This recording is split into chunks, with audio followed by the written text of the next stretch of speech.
Olha, não faço direção hidráulica, mas posso te dizer que não é normal, tá?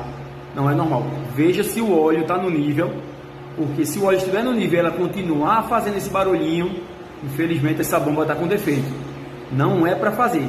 Quando você estessa ele todinho, quando você toca lá no fim, ele faz assim, ó. Tan, tan. Ou seja, se você colocar no canto e soltar, colocar no canto e soltar, você vai sentir um tan, tan, tan. Mas girando não é para fazer barulho não, tá certo? Vai na quietinha, chega lá no canto, chegou no topo, aí ela faz. Aí é normal, tá certo?